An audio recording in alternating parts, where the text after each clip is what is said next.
Shqipëria ka marrë 64.5 milion euro para financim sipas planit të rritjes së BE-s për Ballkanin Perëndimor. Ky pagesë e parë mbështet reformat dhe investimet e Shqipërisë për të forcuar vendin dhe për të afruar atë me BE-n. Lajmi u konfirmua nga ambasada e BE-s në vendin tonë me anë të një postimi në rrjetin social X. Ambasadori i BE Silvio Gonzato ka uruar Shqipërinë për atë që ai e quajti një moment të rëndësishëm në rrugtimin e saj të antarësimit në BE. Urime e Shqipërisë për arritjen e një tjetër momenti të rëndësishëm në rrugtimin e saj të antarësimit në BE.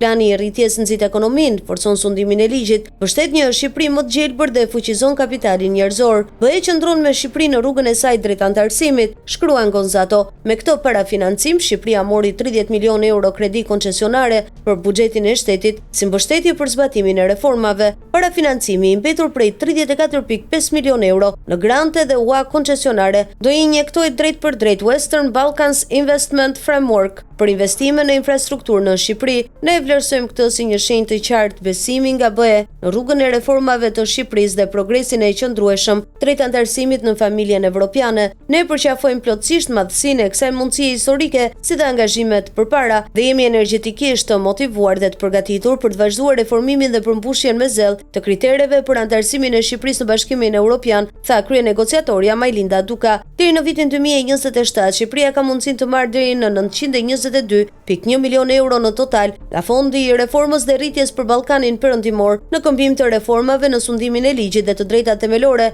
energjinë e rinovueshme, ekonominë digjitale, kapitalin njerëzor dhe zhvillimin e sektorit privat. Pagesat e ardhshme në kuadër të facilitetit do të bëhen me përfundimin e hapave të reformës së rënd dakord ndërmjet Komisionit dhe Qeverisë Shqiptare në agjendën e reformave, ndërsa Shqipëria përparon në zbatimin e agjendës së reformave, BE do të zhbllokojë pagesat. Plani i rritjes së Ballkanit Perëndimor ofron një udhërrëfyes për të sjellë ekonomitë e Ballkanit Perëndimor më afër Bashkimit Evropian. Ai gjithashtu lehtëson aksesin gradual në tregun e vetëm, duke i lejuar qytetarët në Ballkanin Perëndimor të kenë disa përfitime të hershme nga integrimi në BE, si dhe mbështet integrimin e mëtejshëm ekonomik rajonal. Plani i rritjes ofron 6 miliardë euro ndihmë financiare shtesë për të mbështetur reformat socio-ekonomike dhe themelore dhe investimet përkatëse. Pagesat kushtëzohen me arritjen e reformave të specifikuara në agjendat e reformave të përgatitura nga secili përfitues. Komisioni Evropian aktualisht po punon për vlerësimin e grupit të parë të hapave të reformës. Përmbushja e këtyre hapave do t'i japë Shqipërisë të drejtën për të marrë disbursimin korespondues në kuadër të facilitetit.